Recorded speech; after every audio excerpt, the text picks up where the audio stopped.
Welcome back to Nintendo Switch 2 Electric Boogaloo. Now, obviously, I'm filming this before the Knicks game on Friday night because I don't want to film it just in case something bad happens and they lose and then I'm in a bad mood. But obviously, we've been talking a lot about Switch 2 related things this week. Things like hardware, the power of the system, even though I accidentally deleted that video. Things such as different controllers and accessories and cases and sizes and dimensions, all sorts of fun stuff, but nothing on actual software. You see, software is probably the most interesting thing when it comes to this next system. But today we actually have some potential software leaks. Some of these things I definitely believe. Some of these things not so much. So in today's video, I want to tell you guys kind of what I'm feeling about all these software leaks that have happened within the past 24 hours. If you are new to the channel, make sure you hit that subscribe button. Without any further ado, let's just hop straight into it. So this is a tweet that's been making the rounds. I had several people send it to me. The leaker of the date of the PS5 Pro and Nintendo Alarm, aka Alarmo, published the announcement date of the Nintendo Switch 2. The console will be revealed on January 17th with a launch on March 3rd. Along with this, the long-awaited Mario Kart 9, Red Dead Redemption 2, and a trailer for a new 3D Mario. Retail price would be $400 in Canada. And then you can see here, we have the Discord message. I believe this looks like Discord to me, stating exactly what was being said. Now, I'm not saying that all of this information is incorrect, because who's to say that? But I do want to kind of offer a little bit of a different perspective as to why I'm not completely on board with this yet. And that's kind of going back up to talking about the Nintendo Alarm, aka Alarmo. The problem with that is that this individual, this is actually the individual who said that Alarmo was the Nintendo Switch 2. So before the Alarmo announcement happened, they were saying, oh, Nintendo's going to do the Switch 2 on this date. Now, yes, they did announce something on that date, but it was not the Nintendo Switch 2. They've also had other months where they've said, oh, this is when it's going to happen, and it didn't happen. Now, once again, that's not to say that their information here is completely invalid. It's just a different perspective on it, not necessarily taking it at face value, but digging a little bit deeper, as I don't really know this individual all that well. Now, what else is interesting is Mario Kart 9, Red Dead Redemption 2, and an announcement trailer for a 3D Mario. Now, I think we all kind of expect Nintendo to do Mario-related stuff at the launch of this system, but the outlier with this is Red Dead Redemption 2. Now, once again, you might be thinking, well, that's kind of a completely random thing, but it's really not, because if you look at other leaks that have been happening, a French retailer essentially put up that some dummy SKUs for Nintendo Switch 2 games, and one of them was a Rockstar game. Now, is this French retailer 100% accurate, and Red Dead Redemption 2 is indeed coming to Switch 2? I don't really know, but to be honest with you, I'm not 100% sure. But when I see that, and then relatively after that, within like a day or so, all of a sudden, now Red Dead Redemption 2 is a launch title. It's like, well, are you just kind of piecing together information that is just kind of from different places and then acting like you actually have this information and you know something maybe that you don't necessarily know? Because a January 17th announcement and a March 3rd release seems like a very quick turnaround time. Now, I'm on board with the January announcement, but I think April makes a lot more sense to start off the fiscal year, obviously, if you're going to do it with that quick turnaround time. Of course, a lot of the accessory manufacturers are saying that they heard April, and March is a little bit before April. So now all these companies would be caught off guard as well. I don't know, man. This little batch is kind of a two-in-one thing with the French retailer, and then this thing, I'm just not really on board with it. I'm not saying that that's not going to be the case. $400 price point in Canada would put it at about like $350 in the United States, unless they just do $400 in Canada, $400 here. I mean, I think that price sounds sane enough to line up with this, but the software itself is fine, and I mean, obviously they're going to do a new Mario Kart. They're obviously going to do a 3D Mario game. It just feels very safe. And these dates don't exactly line up with how I envision it, but I could be wrong. And maybe average Lucia fan Natick is 100% right. I'll let you guys decide in the comments section down below. But those are not the only leaks we have to talk about, because now we're getting into leaks from an individual that I do trust, and that is, of course, Nate the Hate. I'll have a link to Nate's podcast in the description box down below, so make sure you guys go check that out. You can love Nate, you can hate Nate, but I personally talk to Nate a lot, and I know this man's mentality. I know he says something when he's very confident in it, and I know that he has told me things off the record, and this is not just recently. This is over the course of 6 years, 6+ years, that he's told me things off the record, and I've been like, all right, dude. Like, no, come on, man. That's not something that's happening. And then it happens, and I'm like, okay, maybe I should listen to you a bit more. Nate the Hate on his podcast, though, talked about essentially 4 games coming to Nintendo Switch 2. 2 from Microsoft and 2 from Square Enix, which really shouldn't be a big surprise, but the titles, I feel, are indeed very interesting. So when it comes to Microsoft, now obviously Microsoft and Nintendo are definitely working together in some sort of capacity, and then Microsoft games are showing up on Nintendo platforms. Microsoft themselves say that they're kind of changing how they're doing things.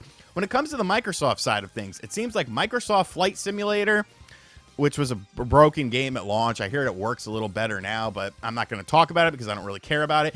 And the Halo Master Chief Collection. And that, my friends, is a lot more exciting to me, because that is something that I would gladly play again. I have very strong nostalgia for Halo 2 and Halo 3.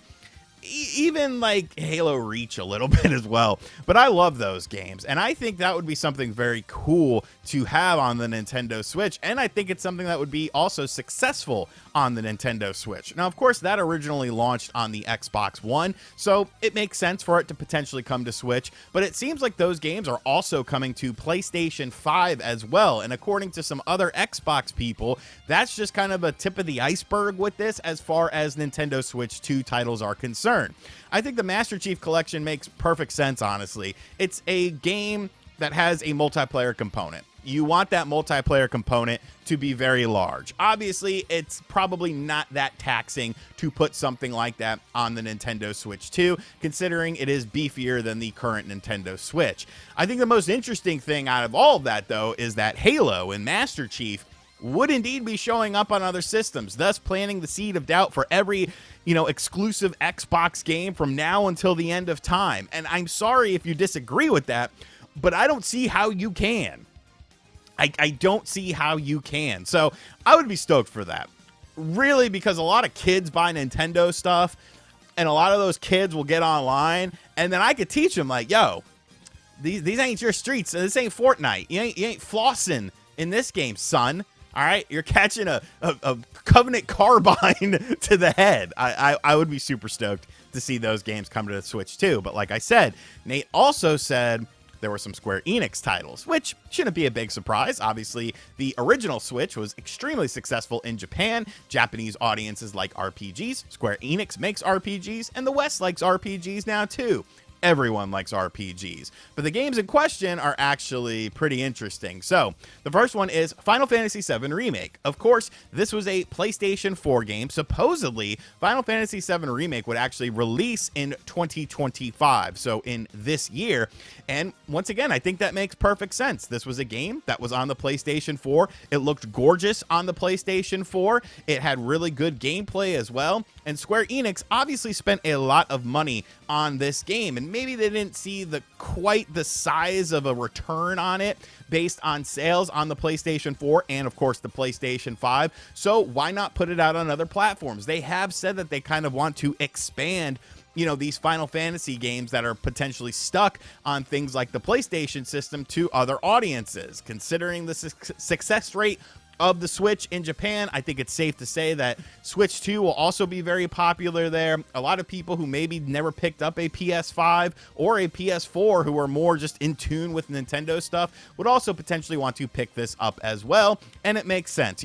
These third-party ports, you're going to see a lot of them in the first year. And I think it's going to be a very interesting litmus test for how the Switch 2 will be able to handle these things. You got to remember, Final Fantasy VII Remake was allegedly running on the Switch 2 a couple of years ago at Games Developer Conference, and behind closed door segments, along with things like the Matrix Reloaded demo and Legend of Zelda Breath of the Wild at 4K 60 frames per second.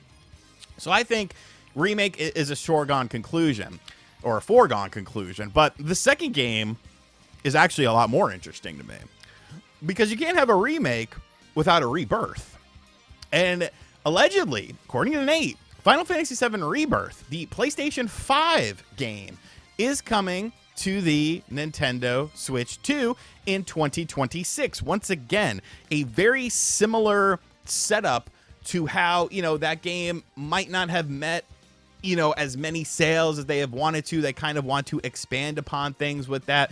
But that was a game that, it struggled a little on the PlayStation 5. So if you're making a Switch 2 version, there's not a PS4 version that you can just make of this. Now, Square Enix has done some brilliant stuff, like Dragon Quest XI on the Switch was super well polished, but I would be very curious to see how Rebirth would run and how it would look and how it would perform on the Switch 2. Once again, I think it makes perfect sense. You want to expand the Final Fantasy universe, and Final Fantasy VII, of course, is an iconic game. You can get the vanilla version on the Switch, which is a really good version of the game, but they want to expand this to bigger and better heights. And then if they're putting it on the Switch 2, you would have to imagine that the third part of the trilogy, which we hope is a trilogy, would indeed come to the Switch 2 as well. How is that going to look? How is that going to perform? Because if we're getting PS5 games that look and perform well enough to where companies are like, okay, greenlight this, let's do this, let's make this game, maybe there's a little bit more secret sauce than we actually know with this system. Remake, I understand. Remake makes perfect sense. PS4 game, ran on a base PS4. Master Chief Collection makes sense. You got an Xbox One game that makes sense. Flight Simulator's a little bit iffy. Obviously, there's a lot of stuff that streams in that game, so I guess maybe they would use Microsoft servers to have the streaming stuff, because Nintendo servers, they don't really appear to be all that great. But something like Rebirth and even potentially Red Dead Redemption 2. Like, what if Red Dead Redemption 2 runs better on the Switch 2 than it does on the PS4? That would just be weird to me. That would just be really weird, but really cool. So when it comes to Nate's leaks, I'm on board 100%. I trust that man. With, I wouldn't say my life, because I've actually never met him in person, but I trust his word a lot because he does know what he's talking about. The other stuff, I could sort of take it or leave it. But where do you stand on all of this? Do you think all of these games will come to the Switch too? And if so, man, there's going to be a lot of stuff to play. I'll skip out. I'll probably pick up Remake just out of principle, just because I want to see how it performs comparative to the base PS4. Rebirth, I got it on PS5. Master Chief Collection, you'll see me in those streets, pal. All right, I'll be trying to do my super bounces and stuff like that on Halo 2. Bring the pain. Bring the pain. And as always, guys, thank you for checking out this video. If you're new to the channel, make sure you hit that subscribe button, like, comment, and share. Hit the bell as well. And as always, I'll catch you guys on the next video. Later.